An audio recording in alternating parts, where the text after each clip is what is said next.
Starting today, Boy Scout Road at the railroad crossing will be closed until Wednesday for road work. Look for the detour signs. We are told they are posted. Just wanted to give you a little heads up on that. If you plan on traveling Boy Scout Road at Railroad Crossing, it will be closed. Let's take another live look outside using the Mission Ridge camera, the view at missionridge.com camera, and you can see kind of what we're seeing outside this afternoon. A little bit cooler than what we're going to experience toward the end of the week, Cedric, so we should enjoy these cooler temperatures, and hopefully folks out there will get some rain today. We need it so desperately. Yeah, I was going to say, Lori, I think a lot of folks would not complain about seeing some rain developing out there today. We're already sitting at 89 degrees, so those temperatures are still trying to warm up despite the cloud cover. In fact, I'm forecasting a high of 89 degrees. So hoping this kind of levels out here as we go throughout the next couple of hours. That heat index already at 95. And if you've been outside, you probably noticed that wind whipping a little bit. We've got that south wind really gusty today, just ahead of a cold front that's trying to sneak into the area.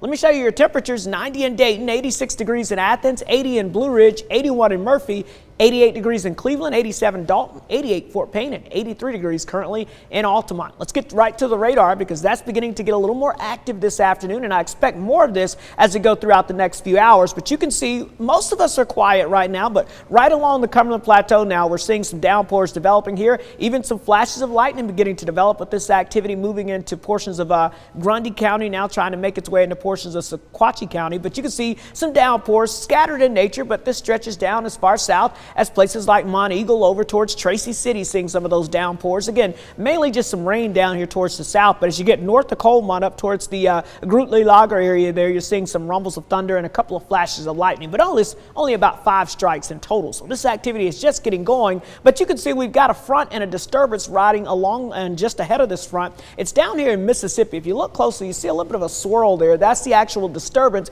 but notice there's not a lot of activity right now. But again, we've got some clearing here over the Tennessee Valley, and that's allowing temperatures to warm up. We've got the humidity in place, so I do expect a few more showers and storms to develop as we progress throughout the afternoon. So FutureCast doing a pretty good job showing us we've got some of that activity there right along the Cumberland Plateau there, and then notice as we go into the afternoon hours, we'll start to see a little bit more activity getting going. So as we get towards the 3-4 o'clock time frame, I do expect to see a little more coverage of showers and thunderstorms out there on the map. Now, I'm not expecting widespread severe weather today, but again, 1 or 2 of these could become a little feisty in the afternoon, but around the 4 o'clock hour, expect scattered showers and storms out there, and this will continue off and on through the evening. You'll see some redevelopment behind the main activity as we go into late this evening, and I think even tonight we'll still keep the chance of a few scattered showers and maybe a rumble of thunder redeveloping across the area. Again, as far as severe weather goes, not a widespread severe weather day, but a level 1 out of 5 risk that 1 or 2 of these storms could become a little feisty with some gusty winds,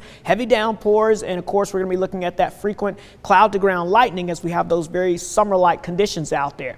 Once we get past the rain chance for today, we've got to talk about the temperature changes because all the heat and humidity that's been building, a big-time heat wave out in the Plain States, we've been kind of spared from that the past several days, but that may start to change going throughout this week. Heading into the weekend, I do expect that to start to expand off to the east. So not only will it start to warm up with the temperatures, we're going to keep the very muggy conditions around as we go throughout the rest of the week into the weekend, which means yeah, it's going to feel even warmer than the actual temperature. So forecasting 89 on today, we're going to go with the heat index of about 95. That's exactly where we are right now. So hopefully we see some rain to kind of cool us down here fairly soon. But notice by Tuesday, 90 forecasting, but the heat index 101. Wednesday, 95, but the heat index 106. That's the dangerous category. That's when you start to see those heat illnesses. So we may have some heat advisories by the middle and latter half of the week. And the above average temperatures through most of the rest of this month look to continue to expand to the east here. So if you like the heat and humidity, looks like we're going to have a lot of that all across the country. Here's your Storm Alert 7-day forecast. Again, 60% chance of those scattered showers and storms throughout the afternoon hours.